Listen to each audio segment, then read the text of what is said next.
આજે સમર્થ નારી રત્નો આ પ્રસંગે દિવ્ય સહયોગ રચાયો હોય એવું લાગ્યું છે.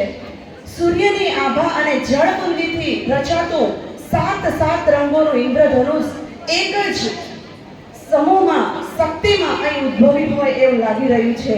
સ્ત્રી શક્તિનું મહત્વ પણ આવું જ છે. નારી શક્તિનું એક કિરણ જ્યારે સંસાર રૂપી જળમાંથી વિભાજિત થાય છે ત્યારે તેના રંગ અને સ્વરૂપે દરેક માનવ જીવનને તેજોમય, વેગમય, શૌર્યમય બનાવે છે. તેવી તમામ સ્ત્રી શક્તિને સત વંદન છે.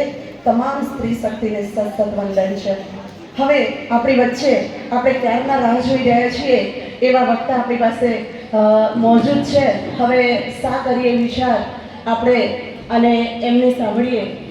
યજ્ઞાબેન જોશી રાષ્ટ્રીય ઉપાધ્યક્ષ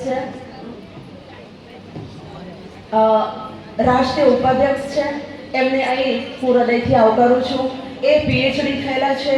કેટલી બધી એને સિદ્ધિઓ મેળવી છે.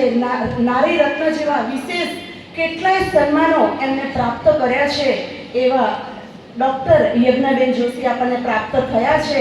એમને હું હૃદયથી અહીં આવકારું છું અને એમને સન્માન માટે હું આવકારીશ. આપણે શાલ અને મોમેન્ટોથી બેનનું સન્માન કરીશું અને એને આવકારવા માટે ચેતનાબેન છાભૈયા, મધુબેન અલ્પેશભાઈ ભગત અને પ્રિયાબેન આશીષભાઈ ભગત